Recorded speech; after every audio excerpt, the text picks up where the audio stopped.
Psychologist and author Dr. Doug Lisle, the consumption of unnaturally dense foods is the main cause for the epidemic of obesity in America.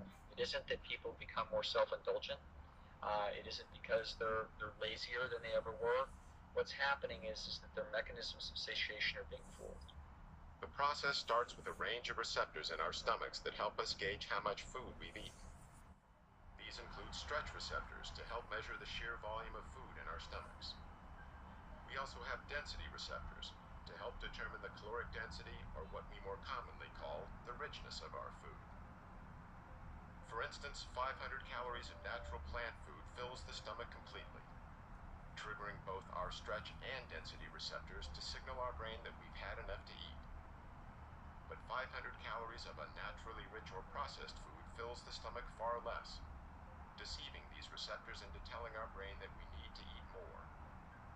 Even worse is 500 calories of oil, which is almost pure fat, and barely triggers any response at all. The problem with weight management in humans is that if you make these foods completely artificial, which we do today, you wind up with a problem that people have to overeat just to be satisfied. But why do these concentrated foods that are so harmful to us give us so much pleasure?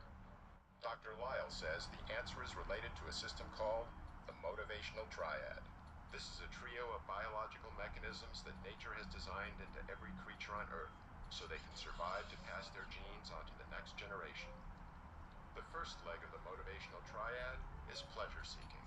And primarily two things are the cause of that, and those two things are food and sex. So in the case of a great white shark, it's basically got a neon sign flashing across its forehead saying food, sex, food, sex, food, sex. Unless it's a male, then it says sex, food, sex, food. It's pretty much the same thing. The other two legs of the motivational triad are avoiding pain and doing everything with the least amount of effort. Pleasure seeking, pain avoidance, and energy conservation, that really sums up animal behavior, whether we're talking about a paramecium under a microscope or a great white shark. Richer foods naturally excite our senses because it's nature's way of telling us they will provide the highest amount of dietary reward with the least amount of effort. This helped our ancestors find the most calorie-dense and ripe foods available, which contributed to our survival.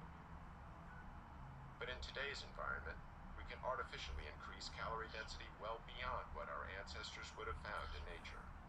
The resulting foods give us a hyper-normal amount of pleasure, leading us into something Dr. Lisle calls the pleasure trap.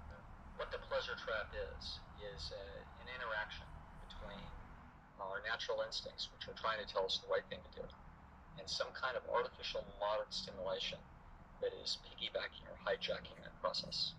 So the classic example of the pleasure trap would be drugs and drug addiction. The way drugs work is they hijack the existing pleasure circuits. When certain chemicals hit those areas, they cause feelings of euphoria and excitement.